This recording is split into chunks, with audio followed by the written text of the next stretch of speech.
The gate latch was broken again, and Delia Lawson stood in front of it with her hands on her hips, knowing full well it had not broken itself. The morning of September 3rd, 1882, had come in cool and copper-colored over the high desert plains of southeastern Colorado, the kind of morning that smelled like sage and dried grass and the distant promise of autumn. The Dawson Ranch sat a half-mile east of the town of Crestfall, a small but stubborn settlement that had grown up around a watering hole and a post office, and had never quite decided whether it wanted to become something or remain nothing. The town had a general store, a church, a livery, a saloon that doubled as a meeting hall, and more opinions per square acre than any stretch of land in the territory deserved. And sitting at the edge of that town, separated from the dusty main road by a long fence of split cedar rail and a gate that apparently had a habit of losing its latch, was the Dawson property. Delia was 31 years old. She had brown hair the color of river-bottom mud, which she kept braided and pinned under a wide-brimmed hat that had belonged to her late husband, Thomas Lawson. Thomas had died 16 months ago of a fever that started in his lungs and moved through his body like fire through dry timber. He had been a good man, quiet and steady, and his death had left Delia with a small parcel of land, a garden that needed constant tending, a barn with 2 horses and a milk cow, and a grief she carried the way you carry a stone in your boot, always there, not always sharp but never entirely forgotten either. She had no children. That was a sorrow of its own kind, one she did not discuss with the women at church or the neighbors who occasionally appeared at her door with covered dishes and cautious expressions. She had her work. She had her land. She had her garden, which she had expanded each spring out of pure stubbornness, and she had the small satisfaction of being capable in ways that surprised people who expected a widow to be helpless. Her property shared a fence line with Clark Dawson's ranch on the eastern side. The fence had been there when Thomas was alive, and Thomas had maintained his half with the same quiet diligence he brought to everything.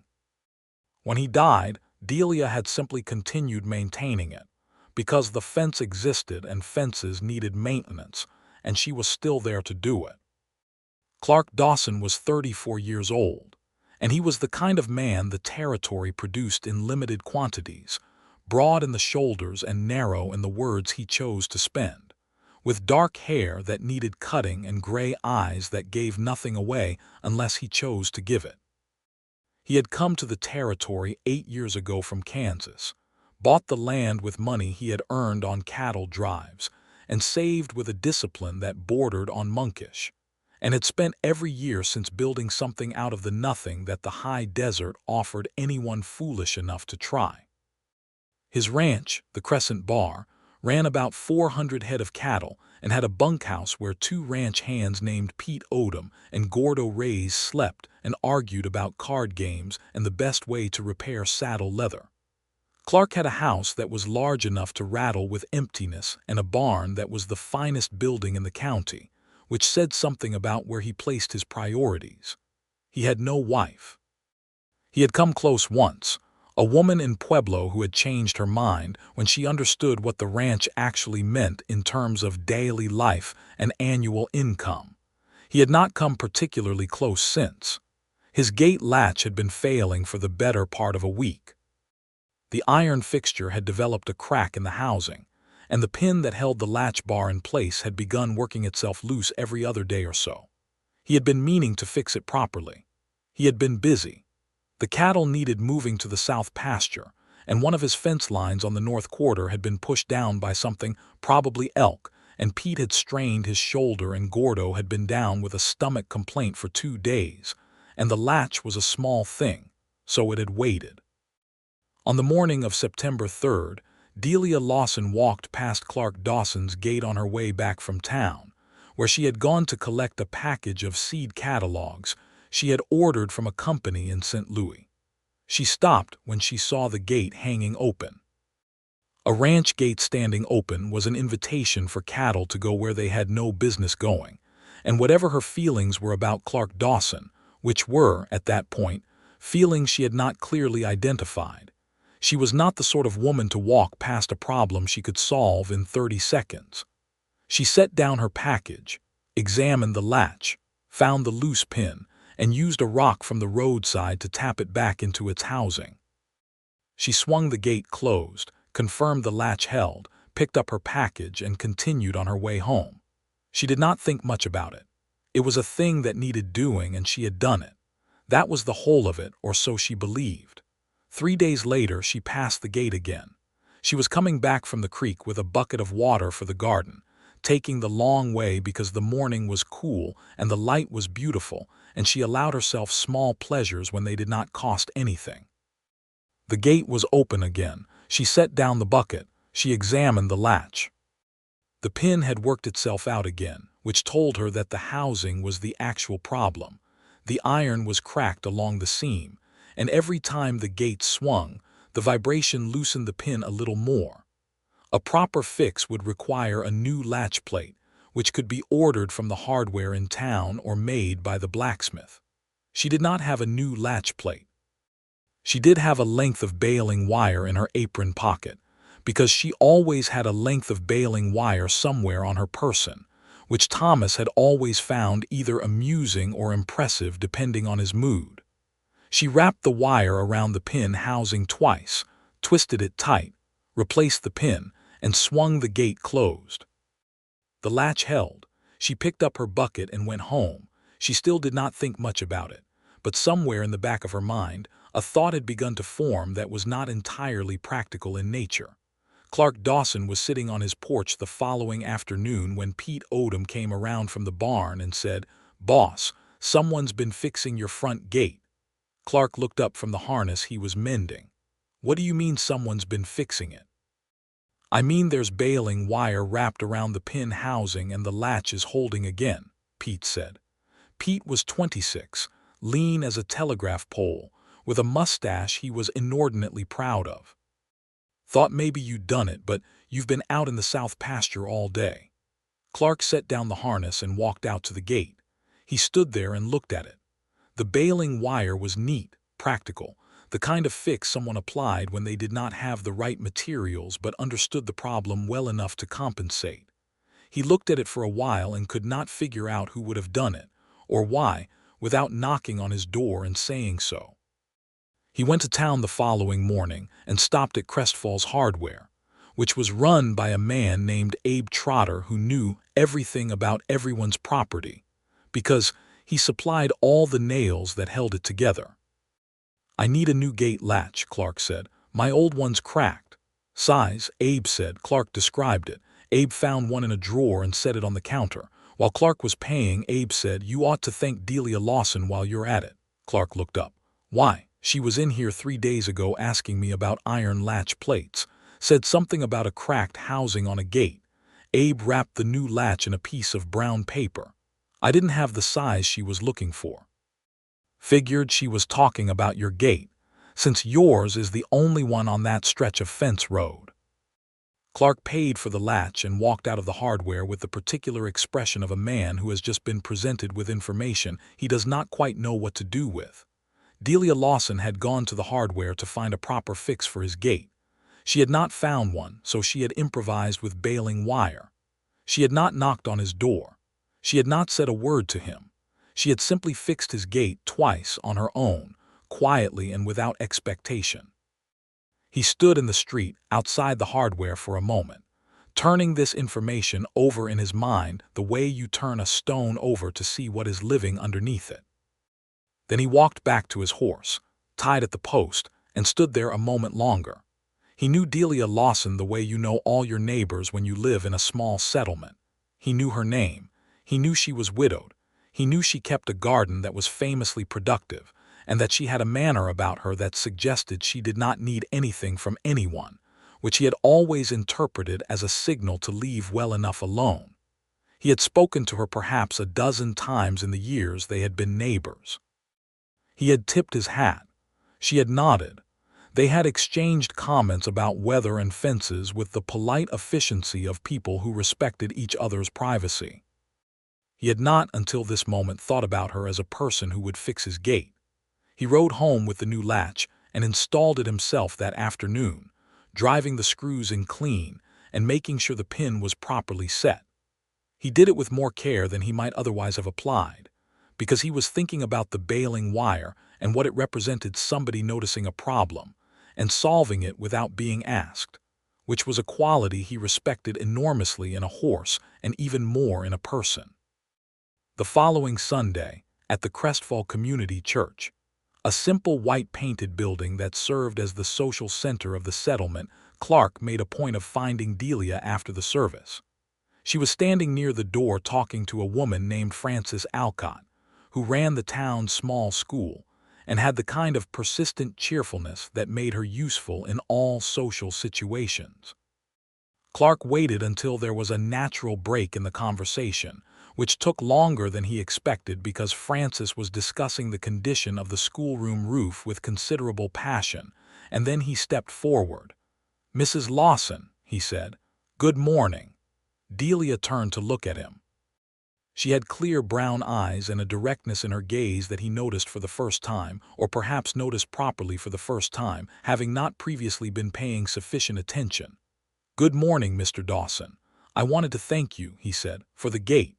There was a brief pause. Something moved across her face, not quite surprise, but a kind of careful recalibration. "The gate," she said, as though testing the word. "Twice," he said. "Once with a rock and once with bailing wire." Her chin lifted slightly. There was something in her expression that he could not read, which he found oddly compelling. "The latch housing was cracked," she said. "Cattle will push a gate if it swings free." "They will," he agreed. "I've put a new plate on it. Should hold properly now."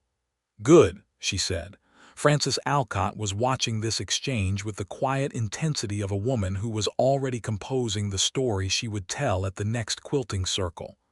"I wondered," Clark said, "if there was something I could do in return." "Your property, if there's a fence post or my property is in good order," Delia said, not unkindly but with a finality that was meant to be understood. "Of course," he said. He tipped his hat. "Good morning, Mrs. Lawson." "Good morning, Mr. Dawson," she said.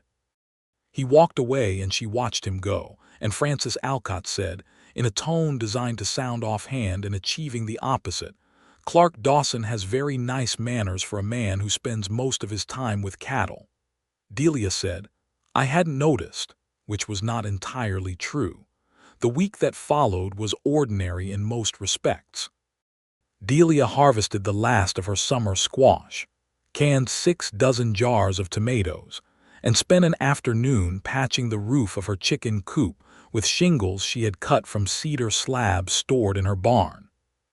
The work was satisfying in the way that all physical work was satisfying to her. It used her hands and quieted her mind, and the quieting of her mind was something she valued more than she had before Thomas died, because she had not known until he was gone how loud the inside of her own head could become when there was nobody to talk to. She thought about Clark Dawson more than she intended to. She did not think about him in any specific or alarming way. It was more that he had become present in her thinking where before he had been simply part of the landscape. She noticed when the Crescent Bar cattle moved across the south pasture, visible from her kitchen window. She noticed the sound of hammering from the direction of his barn on Thursday afternoon. She noticed on Friday that his gate was open again. She stopped walking. She stood in the road in front of his property and looked at the gate standing open and felt something she could not immediately name, a mixture of frustration and amusement and something warmer underneath both, which she chose not to examine too closely. The new latch plate was in place and working. The gate was open because it had simply not been properly closed the last time someone had come through. She could see the latch bar had been raised and not returned to its seat. It was a small thing. Anyone walking by could close it. She walked up to the gate and lowered the latch bar into its seat and felt it click home. She tested it with her palm. It held perfectly. And then, without entirely planning to, she did something she had not done before.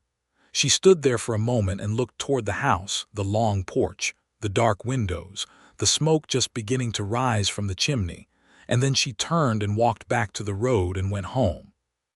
She was in her kitchen making corn bread when it arrived in her mind fully formed, the thing she had been refusing to look at directly.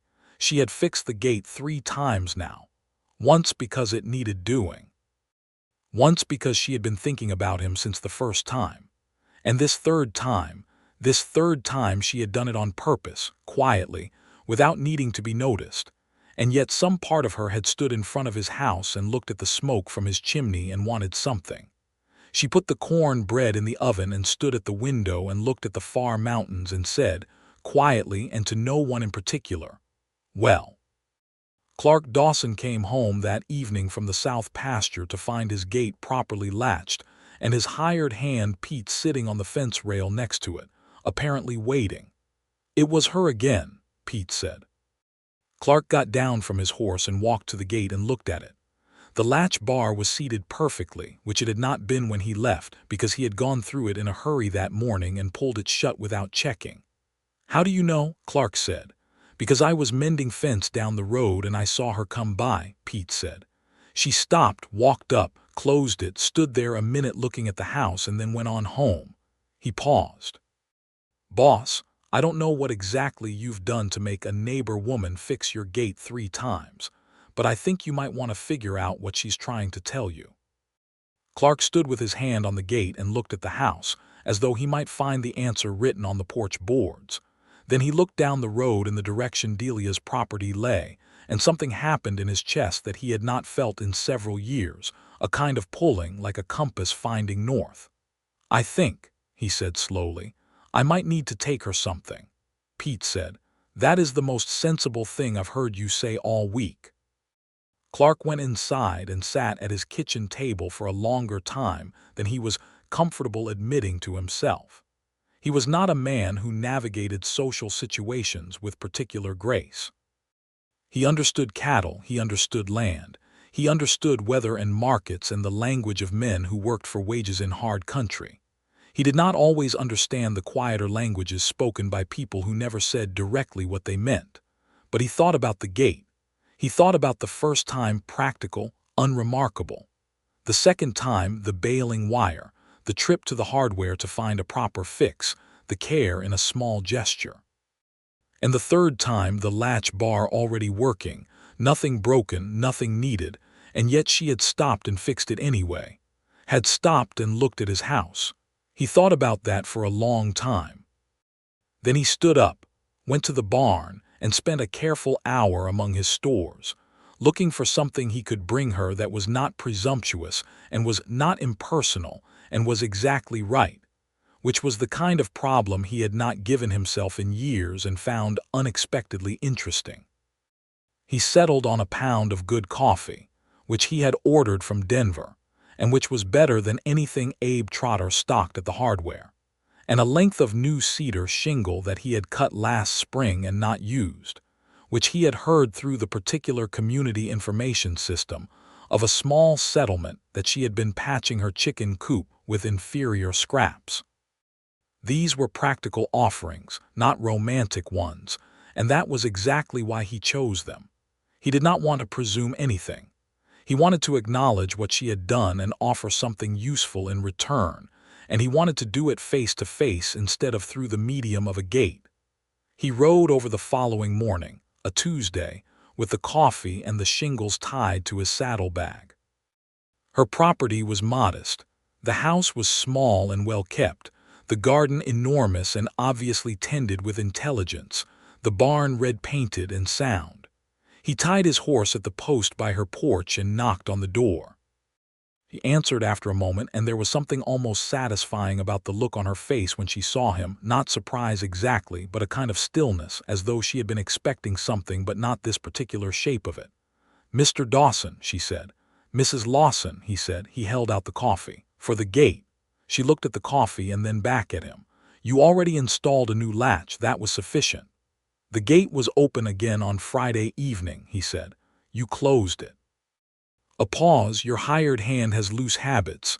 "He does," Clark agreed. "That's not the point." Another pause, longer this time. She looked at him with those clear brown eyes, and he had the distinct impression she was deciding something. "Come in, then," she said. "I'll put the coffee on."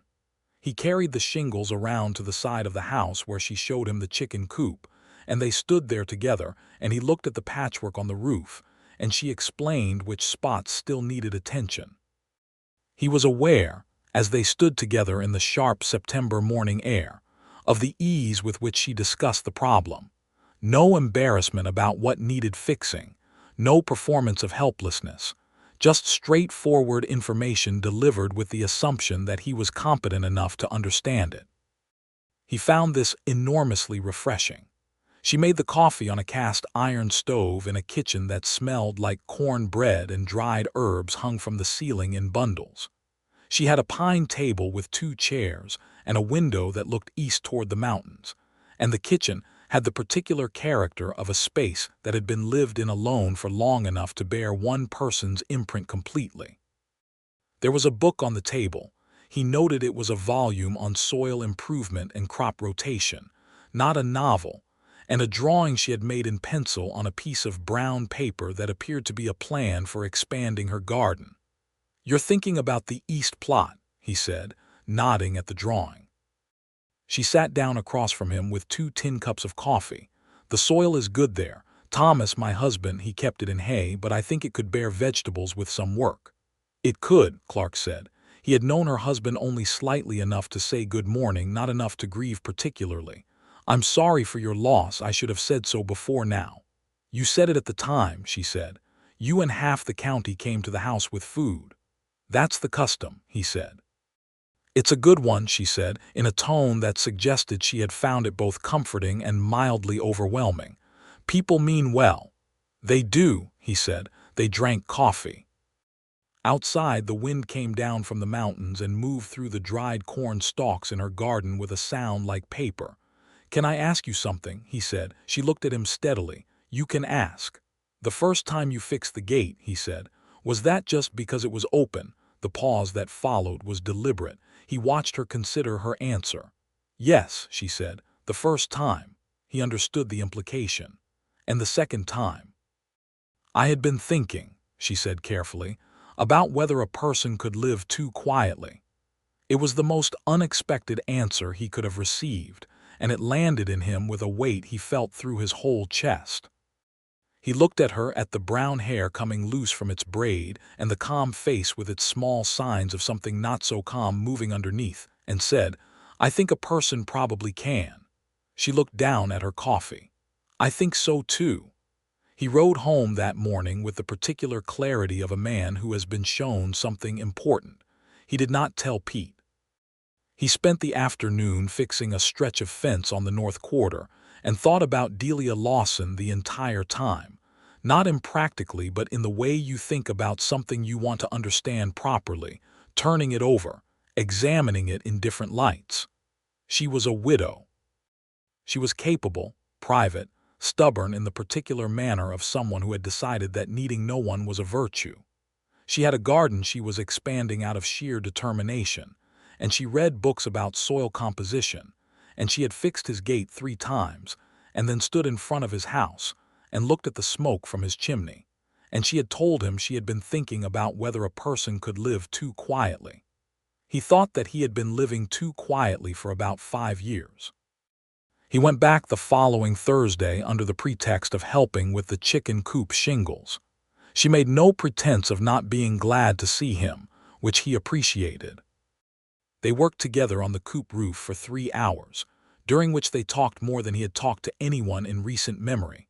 About the land, about the cattle markets, about the way the government's treatment of the various tribes in the territory was both unjust and practically disastrous in the long term, about whether the railroad coming through the county seat would help or harm the small ranchers, about what a garden could do if you treated the soil right. She knew things. She had opinions. She did not perform ignorance to make him feel comfortable, and she did not perform agreement to be polite, and he found both of these qualities almost startlingly attractive. When they finished the coop and climbed down and stood in the late afternoon light, he said, "Would you have supper with me on Saturday? In town, the hotel dining room." She looked at him for a moment. The light was doing something extraordinary to her face, which he noticed with a feeling he had not expected to feel as keenly as he did. "Saturday," she said, as though considering the specific day on its merits. "If that suits," he said. "It suits," she said. He tipped his hat. She almost smiled. He rode home and told Pete nothing, and Pete looked at his expression and said nothing in return, which was the wisest thing Pete had ever done. The hotel dining room in Crestfall was called the Frontier House, and it was not grand, but it was clean, and it had tablecloths, and a woman named Mrs. Holt who cooked a respectable roast beef. On Saturday evening, Clark Dawson arrived in a clean shirt and his best vest with a watch chain and his dark hair recently cut, which Gordo Reyes had observed with the quiet satisfaction of a man who understood these things. Delia Lawson wore a dress of deep blue wool that Clark had never seen, which meant she had put it on for this occasion, which meant she had cared enough to. Her hair was down in a single loose braid over her shoulder, and she wore small pearl earrings that had been her mother's. She looked like herself and also like something more, and he stood up when she came in and was struck again by the clear directness of her eyes. They sat across from each other and ordered roast beef, and Mrs. Holt brought bread, and they talked for 3 hours.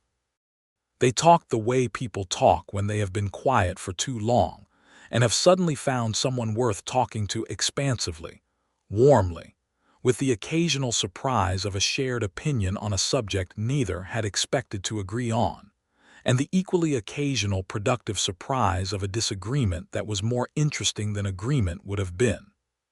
He told her about Kansas, about the drives up through the territory, about why he had bought the land he had.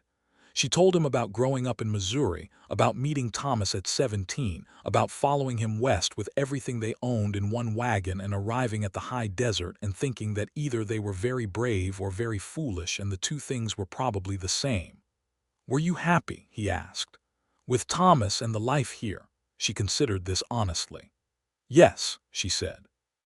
"He was a good man and a good husband. I miss him." She looked at him directly. "I also know that missing someone and wanting to stop living are not the same thing, and I spent too long confusing them." He said nothing for a moment. Then he said, "I'm glad you stopped confusing them."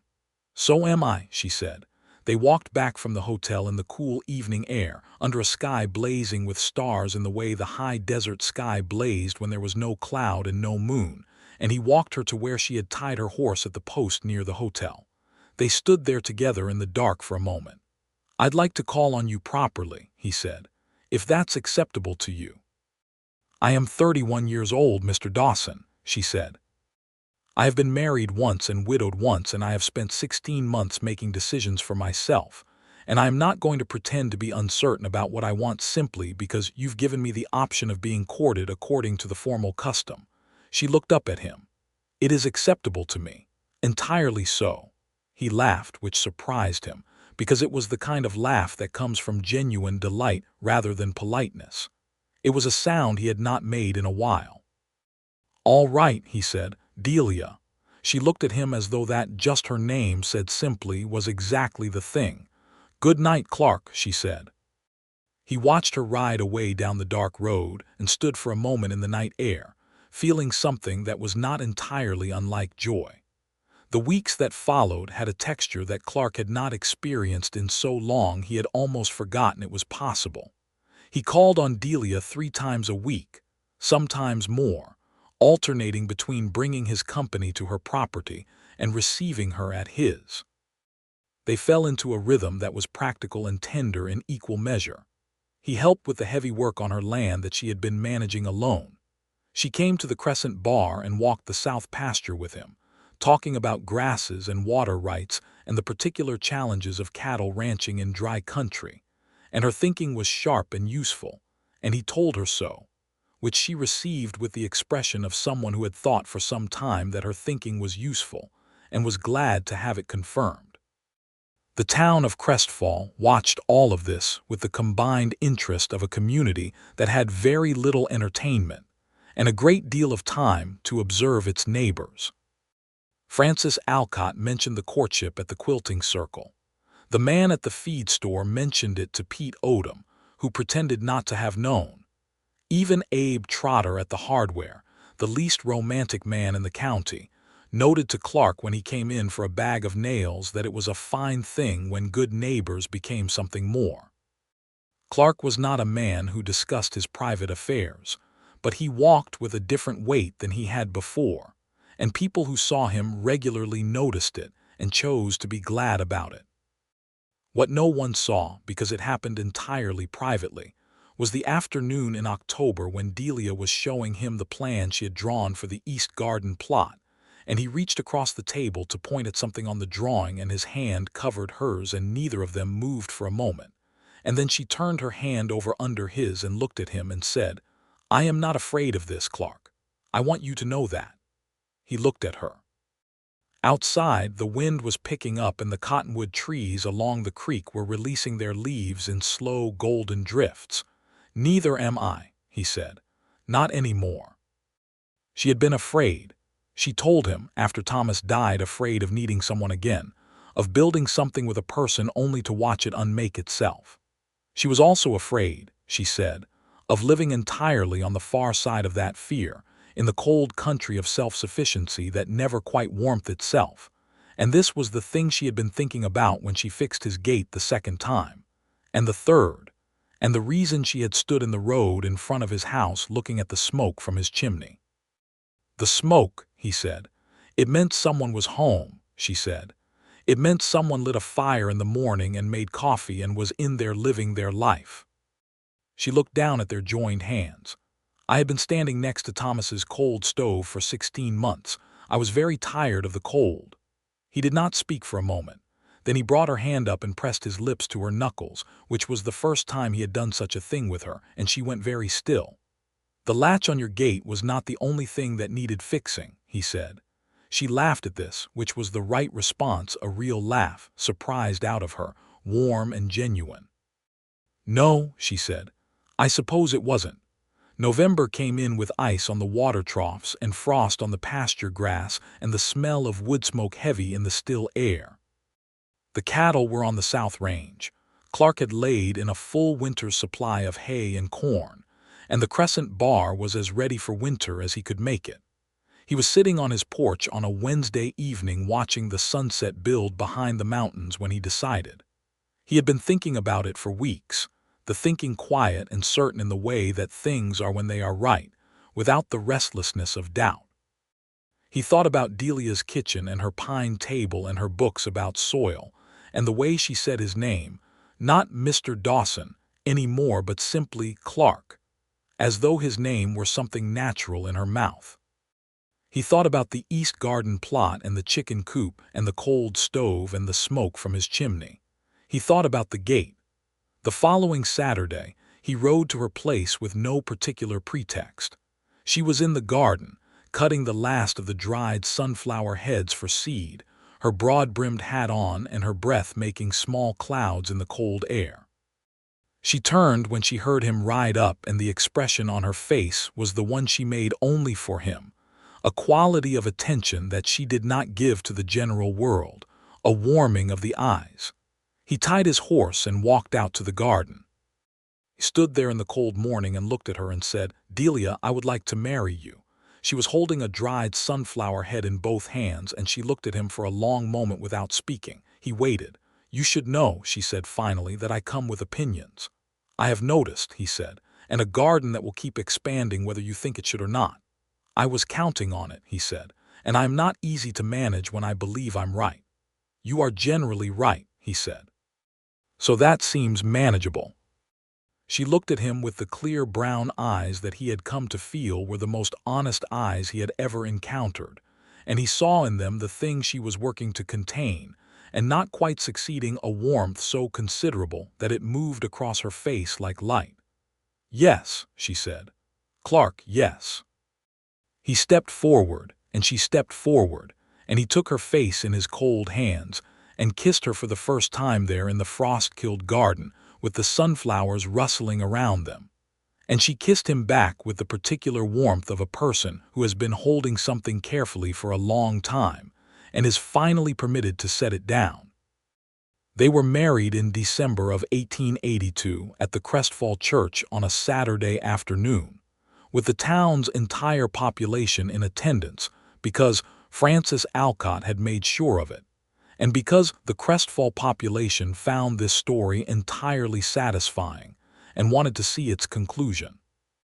Delia wore the blue wool dress and the pearl earrings, and carried a small bunch of dried lavender because fresh flowers in December in southeastern Colorado were not a practical option, and Delia was not a woman who required impractical things. Clark wore his best suit, which Gordo Reyes had pressed with the iron from the bunkhouse stove, and he had his dark hair cut again, and he stood at the front of the church with Pete Odom beside him as his witness and watched Delia walk down the aisle on the arm of the Reverend Horace Buell, because she had no living father and saw no need to pretend that anyone else stood in that relation. And she came down that aisle with her chin up and her eyes on him, and he thought he had never seen anything so fine. They said the words, and he put a plain gold band on her finger that he had commissioned from a jeweler in Pueblo, and when Reverend Buell told him he might kiss his wife, he kissed her while the assembled population of Crestfall did various things with their hats and handkerchiefs that indicated approval. The celebration afterward was held at the hotel, which Mrs. Holt had decorated with winter greenery and candles, and there was music from a fiddle player named Old Sam Briggs, who was 70 years old and had been playing dances in the territory since before most of the guests were born, and there was food and conversation, and enough whiskey that Pete Odom made a speech that was both embarrassing and deeply sincere, and Gordo Reyes danced twice with Francis Alcott and looked exceptionally pleased about it. Clark and Delia left the hotel after dark under a black sky enormous with stars, riding home together along the road they had both traveled separately for so long, the cold air sharp around them. When they came to their gate, she pulled her horse up and looked at it, and he pulled up beside her and looked at it too. It was latched perfectly. Third time was the charm, she said. He looked at her in the starlight. I think I was a little slow, he said. You weren't slow, she said. You arrived. He reached across from his horse and found her hand, and they rode up to the house together. That first winter was the warmest Clark had known since childhood, which was a thing that had nothing to do with temperature. The house, which had been too large for one person, filled in the spaces where it had been empty. Delia brought her books and her garden plans and her braided rugs, and the cast iron pot she had made her corn bread in since Missouri, and these things distributed themselves through the rooms of the Crescent Bar House with the quiet authority of things that belonged there. She also brought her milk cow, whose name was Bluebell, and her 2 horses, and 14 chickens, and a dog named Cobb, who was a black and white shepherd mix of indeterminate age who had attached himself to Thomas Lawson 5 years ago, and had transferred this attachment to Delia after Thomas died, and now, after a period of careful negotiation, transferred a portion of it to Clark, which Clark received as a compliment. Pete and Gordo adjusted to the new order with the ease of men who had been cooking their own meals, and doing their own mending and generally managing without any household civilization for long enough that the prospect of someone else being in charge of the household was entirely welcome. Delia was not a woman who coddled, but she kept a clean house and made good food and expected work to be done properly and treated both ranch hands with straightforward respect, which they responded to by doing their jobs better, which Clark noticed and appreciated. The small parcel of Delia's land, the Lawson property on the western edge of the Crescent Bar's fence line, became, by practical arrangement, part of the ranch. Her garden survived the winter in its dormant state, and she made plans for the spring with an energy that Clark found wonderful to watch, spreading brown paper drawings across the kitchen table in the evenings by lamplight, calculating soil amendments and water requirements with the seriousness of a general planning a campaign. You know, he said one evening in January, watching her calculate the drainage requirements for the East Plot expansion, most people would consider this an adequate garden and stop. "Most people are not me," she said without looking up. "No," he said. "They are not. Thank God for that." She looked up at that and smiled at him, not the contained near smile she had given him in the early weeks, but the real one, the one she had been giving him more and more since December, the one that reached her eyes and changed the whole quality of the room.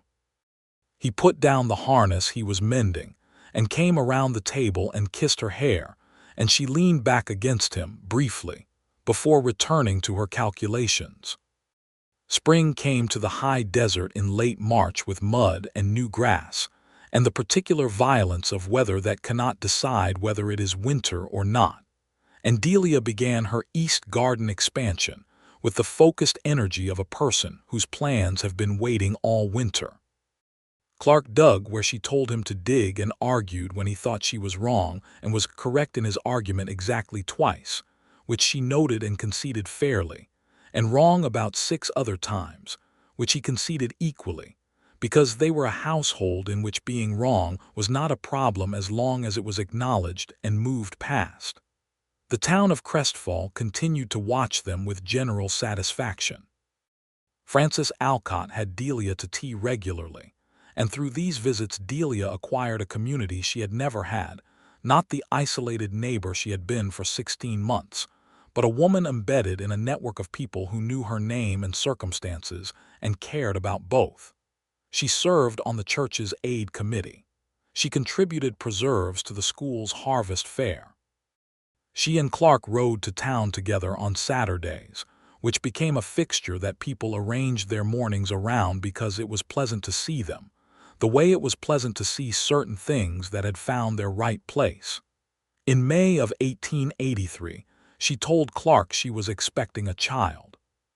She told him on a Tuesday morning while they were both in the kitchen, she pouring coffee and he reviewing the month's accounts, and she said it plainly and directly because that was how she said things. He put down the accounts and looked at her, and the expression on his face was one she would remember for the rest of her life, a kind of overwhelmed gladness, as though the thing he had most wanted had arrived, and he was not quite prepared for how large it was. He came around the table and took both her hands and said, "Are you well?" "I am entirely well," she said. "Stop looking at me like I'm made of glass." "I am not looking at you like you're made of glass," he said. "I am looking at you like I am the luckiest man in the territory." She looked at him for a moment, and then she put her forehead against his shoulder, which was the closest she generally came to being openly overcome.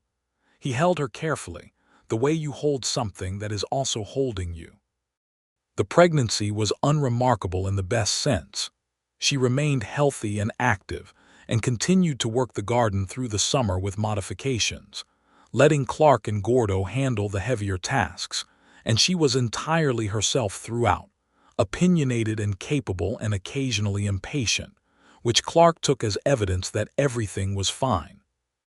The midwife who served the Crestfall area, a woman named Mrs. Clara Beck who had delivered half the county's children over 30 years, came by in June to assess the situation and left satisfied that Delia Dawson, she corrected herself, still adjusting to it, was a sturdy woman who would manage this thing as she managed everything else. The summer of 1883 was a good one by the measures of the high desert. Enough rain, not too much, grass on the range, the cattle fat and healthy, the markets holding. Clark had a sense, working that land in that summer, of a life that had arranged itself correctly. He thought about the years before, the capable loneliness of them, the feeling of building something that had no one to be for. He thought about the gate and the baling wire, and the smoke from his chimney that someone had looked at from the road and thought, someone is home. In September, just after the anniversary of the morning Delia had first fixed his gate, their son was born. He arrived on a Thursday in the 3rd week of September, a healthy boy of impressive volume, and Clark was permitted to be in the room for it because Delia told Mrs. Beck that she wanted him there, and Mrs. Beck, who had learned over 30 years not to argue with determined women, permitted it. Clark held Delia's hand, and watched his wife navigate the hardest work he had ever seen anyone do with a steadiness that made him believe, more completely than he ever had, that she was the most remarkable person he had ever known. When it was over and Mrs. Beck put the boy in Delia's arms, Delia looked down at him with an expression Clark had never seen on her face before, open in a way she was not usually open, wholly unguarded, something at the center of her that she had held carefully for years simply shining outward without restraint. "Hello," she said to the baby, very quietly. "I have been waiting for you." They named him Thomas Clark Dawson. The Thomas for her first husband, because it was right to honor a good man who had been part of the life that led to this one, and the Clark because he was his father and she wanted that in the name. Clark received this with the kind of gratitude he could not quite say out loud, so he pressed his wife's forehead with his lips instead, and she closed her eyes, and he thought that this moment in this room on this September morning was the truest thing he had ever lived. The winter of 1883 was different from the one before, which had been the warm winter of two people finding each other. This winter had the quality of a life fully inhabited. The baby's sounds in the early mornings, the dog Cobb sleeping against the cradle, Pete and Gordo coming to the kitchen door to look at the boy with the cautious admiration of men who were not sure how to behave around babies, and decided that behaving very quietly was the safest approach. The kitchen smelling of milk and wood smoke, and whatever Delia was cooking, which was always good. Clark learned to be a father the way he had learned everything else that mattered, by doing it imperfectly and improving. He learned the specific weight of his son sleeping against his shoulder, and the way young Thomas preferred to face outward rather than in, watching the world from the cradle of his father's arm, with an expression of intense interest that Clark recognized as entirely Delia's. He learned the middle-of-the-night rhythms of the house, and came to associate the cold air of those dark hours with a particular kind of contentment, up with the baby while Delia slept, the house quiet around him, and the stars enormous outside the window. Spring of 1884 brought young Thomas his first encounter with the garden, conducted from a blanket on the grass, while his mother dug the east plot expansion that had been planned since before he was born. He observed this enterprise with great attention and contributed by attempting to eat a handful of dirt, which Delia removed from his mouth with the swift efficiency of a woman who had expected this development. Clark was watching from the fence rail and laughed, and Delia turned and pointed at him with the garden trowel and said, "Don't just sit there. This row needs turning." He got down from the fence rail and took the spare spade, and young Thomas watched from his blanket while his parents worked the garden together, talking and arguing gently about the depth of the rows and the spacing of the corn, the morning sun climbing the mountains behind them and the whole long spring day opening out ahead. They had been married for a year and a half, and the thing between them had not dimmed in the way people sometimes feared things dimmed. It had deepened, which was different, developing the textures and specificities of a love that knew its person well. His reserved manner in public and his particular warmth at home, her directness and her occasional fierce stubbornness, and the way she softened at night when the lamps were low and the day was done.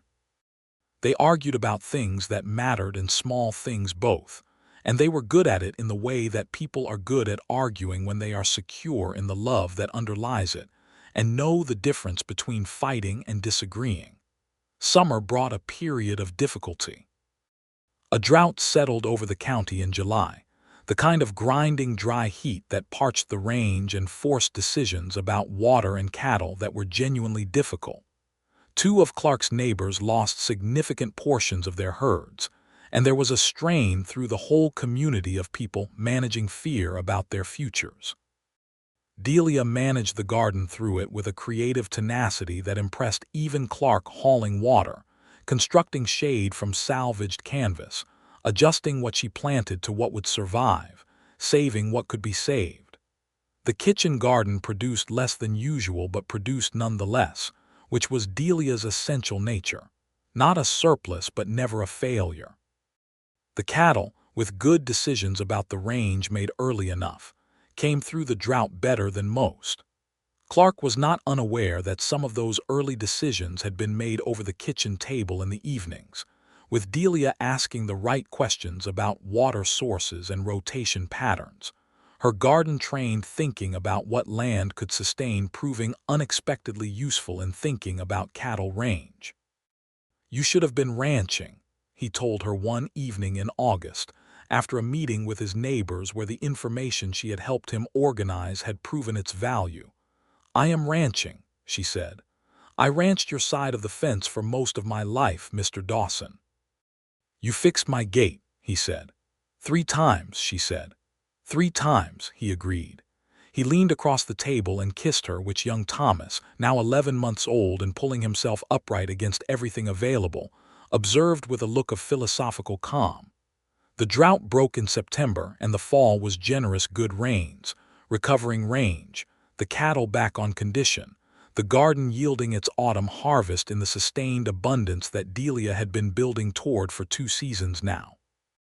She put up more than 100 jars of preserved goods, organized the root cellar with military precision, and presented Clark with an accounting of what the garden had produced versus what they had spent on food in previous years. That was, in practical terms, a considerable argument for the continued expansion of the East Plot. He looked at the accounting for a while and said, "You have turned a flower garden into a commercial operation." "It is not a commercial operation," she said. "It is a household garden, a large one. You sold 40 jars of tomatoes and 20 of apple butter to Abe Trotter's store this fall," he said. "A household garden that covers its costs," she said without apology. He looked at her, she looked at him. Cobb the dog sighed from under the table. Young Thomas in his chair banged a wooden spoon against the arm of it. "Next spring," Clark said, "I think you should expand the apple section." She looked at him with the clear brown eyes and the barely contained warmth that still did something to his breathing after nearly 2 years. "I was going to anyway," she said. "I know," he said. "But I'm glad you want to." As the year turned toward 1885 and the long, quiet winter settled over the ranch, Clark found himself sitting at the kitchen table one evening while Delia nursed young Thomas in the chair by the fire, and he looked at the two of them, his wife and his son in the firelight, the dog sleeping at their feet, the winter wind pressing against the good solid walls of the house he had built for no one in particular, and which was now built for them. And he felt the thing he had felt standing at his gate 2 years ago, that pulling toward north, except that now he was north and it was everywhere. He had spent years building something out of the nothing the high desert offered. He had thought he was building a ranch. He had not known he was building toward this. 2 years later, in the spring of 1887, Delia told him at the kitchen table on a Tuesday morning, coffee in hand, that she was expecting again. Young Thomas was 3.5, in that phase of childhood where everything in the world required an explanation, and the explanations were expected immediately. He was sitting on the floor with a collection of wooden animals that Clark had carved over the past winter, arranging and rearranging them in patterns that appeared to have an internal logic his parents could not decipher. Clark looked at Delia across the table and she looked at him and he said, "How are you feeling?" "I am feeling entirely well," she said. "Stop looking at me like that." "Like what?" "Like the last time with the glass." "I'm not looking at you like you're made of glass," he said. "I am looking at you like you are the luckiest man in the territory," she said. "I was going to say that," he said. "I know," she said. Young Thomas looked up from his wooden animals and said, "What is happening?" "You are going to have a sibling," Clark said. Thomas considered this. "When?" he said. "In the fall," Delia said. Thomas appeared to accept this timeline as reasonable and returned to his animals. Clark reached across the table and found Delia's hand, and she turned her hand over and held his, and the spring morning light came through the east window of the kitchen and lay across the pine table between them. The baby, a girl, came in October of 1887, equally healthy and even more immediately vocal than her brother had been. They named her Eliza Mee Dawson Mee for Delia's mother, and Eliza because it had been Thomas Lawson's sister's name, and Delia wanted it in the family. Mrs. Beck delivered her on a clear, cold October morning, while young Thomas waited in the kitchen with Pete Odom, who taught him a card game of no particular appropriateness, and then spent an hour teaching him an entirely different card game. And Gordo sat on the porch and watched the mountains and occasionally said things in Spanish that were either prayers or strong opinions. When Clark carried young Thomas in to meet his sister, Thomas looked at the baby in his mother's arms for a long time with the serious expression he brought to new information, and then looked at Clark and said, "She is very small." "You were very small," Clark said. "Was I?" Thomas said, sounding doubtful.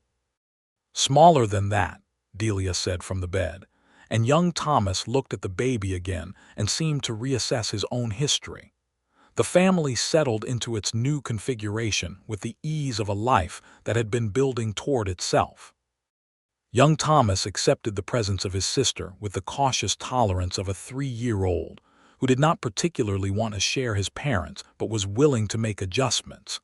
And as Eliza grew from a baby who required constant attention into a small person with opinions, he shifted gradually into a posture of protective interest that Clark recognized as exactly his mother's approach to the world, and it made him feel something vast and quiet.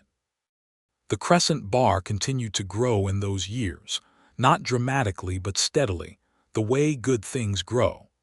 Clark added another 20 head of cattle and a second well on the North Quarter, and an addition to the barn that was, if anything, better built than the original. Delia's garden expanded to include a small orchard, apple and plum trees that would not bear fruit for years, and in which she invested nonetheless, because she was a person who planted things she would not see bloom, and this was, to her, a fundamental act of hope. The town of Crestfall grew too in those years. The railroad had come through the county seat and brought with it a modest wave of newcomers, some of whom stayed. A second general store opened. The schoolhouse was enlarged. A doctor arrived in the fall of 1888, a young man from Cincinnati named Dr. James Rowe, who was both entirely unprepared for the realities of frontier medicine and entirely committed to learning quickly, and who found in Delia Lawson, with her practical knowledge of herbs and household remedies, a resource he had not expected and came to rely on. There were harder things in those years too, because the territory was what it was and life in it was not always gentle. The drought of '83 was followed by a hard winter in '86 that took cattle and set some of their neighbors back significantly. The matter of the land rights disputes, ongoing since the early years of settlement, created friction between the ranchers and the new homesteaders coming in, and Clark had opinions about how those disputes should be handled that were not always shared by the men at the cattlemen's meetings. He believed the smaller homesteaders deserved fair dealing, which was not a universally popular position among men who had arrived first and seen their range contracts in the broadest possible terms. He also had opinions about the treatment of the Ute and Arapaho people who had been systematically pushed off land in the territory through the preceding decades. Not a man of great political speech, but a man of considered moral position, and he said what he thought when it mattered. Delia agreed with him, which was not surprising, and she said it more plainly than he did, which was also not surprising, and together they were the kind of neighbors who made the community a slightly more honest place. Pete Odom, who had been at the Crescent Bar since the early years, married a woman named Anna Caldwell in 1885, and built a small house on the western edge of the ranch property, which Clark deeded to him as part of a long-term arrangement they had agreed on over several evenings at the kitchen table. Gordo Reyes, who had no interest in marriage but considerable interest in land, accepted a similar arrangement on the North Quarter, where he built a house and ran a small herd of his own horses alongside his work on the main ranch. The Crescent Bar became, in this way, a kind of community within itself, connected, interdependent, built on loyalty and fair dealing. Young Thomas turned 5 in September of 1888 and started attending Francis Alcott's school in Crestfall that fall, making the ride into town with his father on school mornings, and back in the afternoons with either his father or Pete's wife Anna, who made the trip regularly. He was a serious student, which Frances confirmed each time Delia saw her, and had his mother's tendency to form opinions early and hold them firmly, and his father's tendency to say less than he thought and mean more than he said, which combination produced a child of unusual depth for 5 years old. Eliza, at a year old, was an entirely different creature, warm and loud, and delighted by everything, pulling herself to standing and falling with a cheerful indifference to the falling that made Clark simultaneously proud and terrified, because she showed every sign of attempting to walk across the kitchen floor with the same confidence she would need to walk across it on her feet.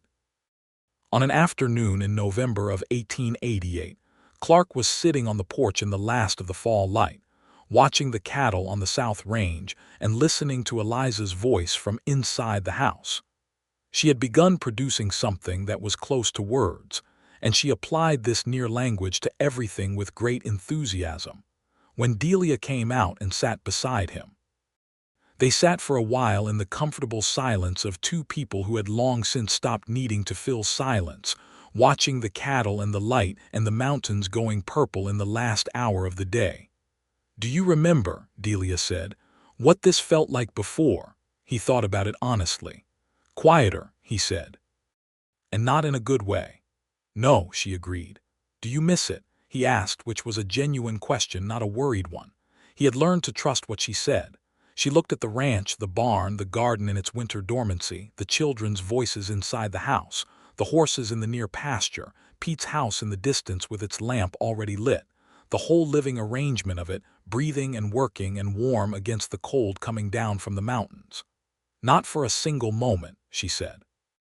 He reached over and found her hand where it rested on the arm of the chair, and she laced her fingers through his, and they sat there as the light went and the stars came out, one by one, overhead. In the spring of 1889, Delia planted the apple trees in the south corner of the garden, 3 trees that would take 5 years to bear. 2 more she added in the fall of the same year. She planted them with young Thomas beside her, teaching him the depth of the root ball and the importance of the soil amendment and the long patience required for things that grew slowly. Thomas listened with the focused attention he brought to things his mother considered important and asked questions she answered fully. "They won't have apples for a long time," he observed. "No," she said, "not for years." "Why plant them now, then?"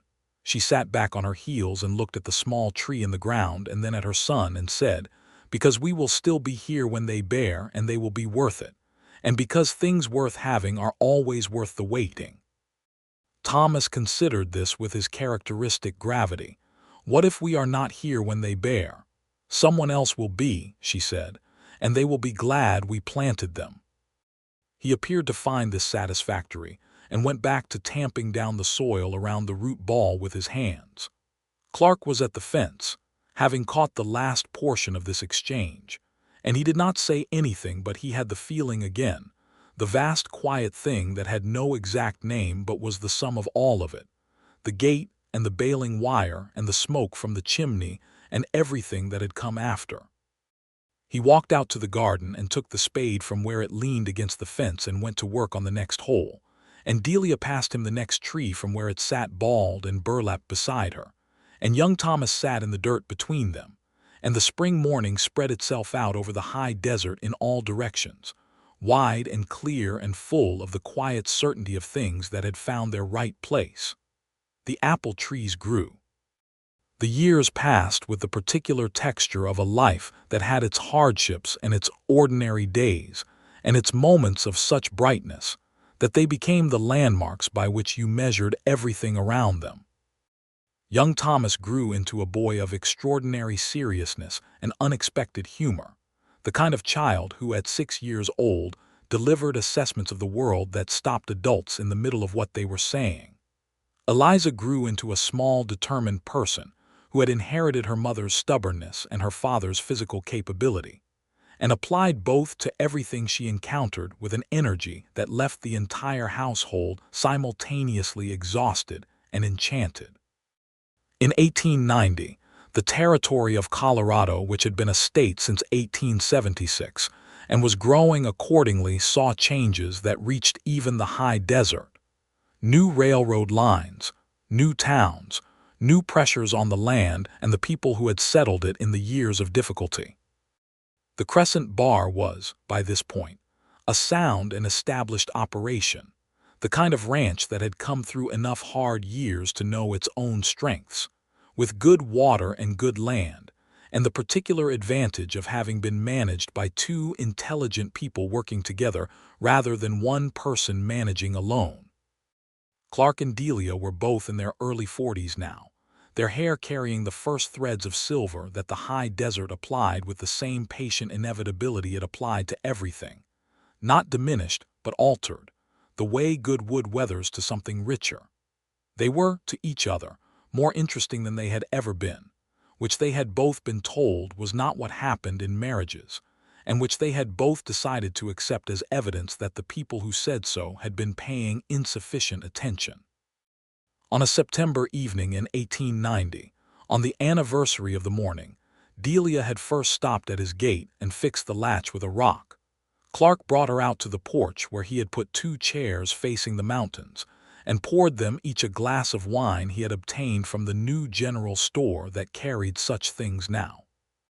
The mountains were doing the thing they did in September evenings, going from gold to copper to purple against the darkening sky, and the apple trees in the south corner of the garden were bearing their second actual fruit, small and abundant and precisely as promised. 8 years, Clark said. Almost, she said. The gate was September 3rd. You remember the exact date, he said. I remember all the dates, she said. He looked at her. 8 years of mornings and evenings, of hard winters and good summers, of Thomas growing into himself and Eliza growing into her own particular force, of cattle and garden and the long, steady work of building something permanent. He looked at her face, the brown eyes still clear, the lines around them now something he found entirely beautiful, the set of her chin still the one he had first noticed at the church door on a Sunday morning, when she told him her property was in good order, and he had thought, without knowing it yet, that everything about her was in good order and always would be. I was thinking about the gate today, he said. What about it, she said. I was thinking about how the whole thing started because a gate latch was loose, he said, and you fixed it. Someone had to, she said, and then you fixed it again. The baling wire held, she said with mild satisfaction. And then you fixed it a third time when it didn't need fixing, he said, and stood in front of my house and looked at the smoke from my chimney. She was quiet for a moment. I was thinking about the cold stove, she said, and about how a person could live too quietly. He reached over and took her hand, as he had taken it in 10,000 ordinary moments and all the extraordinary ones, the gesture as natural now as breathing and still carrying the same thing it had carried the first time, that sense of north found, of compass settled. I am very glad, he said, that you fixed my gate. She looked at him, and the smile she gave him was the real one, the one he had spent years learning and would spend the rest of his life finding new things in. So am I, she said. All 3 times. The mountains went purple and the stars came out, and the children's voices sounded from inside the house. Young Thomas, explaining something to Eliza with great patience, and Eliza, apparently declining to be explained to. And Cobb the dog, old now and gray around the muzzle, came out through the door they had left ajar and settled at their feet with a sigh that said he had been looking for them and was glad to have found them. They sat on the porch and drank their wine and watched the stars come out over the high desert, and the apple trees stood in the dark garden with their small fruits, and the gate at the end of the drive was latched perfectly, as it had been for 8 years, and everything that needed to be said had been said, and everything that needed to be built had been built, and the night came down over the Crescent Bar soft and full and entirely at peace. Inside the house, Pete Odom's wife Anna, who had come for supper and stayed for the children's bedtime, settled young Thomas under his quilt while Eliza, who had strong opinions about the bedtime sequence, demanded the story about the gate. Anna looked puzzled. Thomas explained it in the serious way of a child who has been told important family stories and takes them seriously. The gate latch, the baling wire, the smoke from the chimney, his parents standing in the frost-killed garden in December with dried sunflowers. And that's how they got married, Thomas said.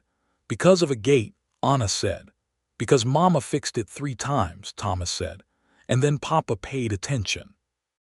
Anna was still smiling at this when she came out to the porch to find Clark and Delia exactly where the story deserved to find them together, hand in hand, their faces turned toward the same mountains under the same enormous sky that had been there before them, and would be there after, present and alive in the life they had made from a loose latch and a piece of baling wire, and the extraordinary human courage of standing in front of someone's house and looking at the smoke from their chimney and wanting, with your whole quiet heart, to go in.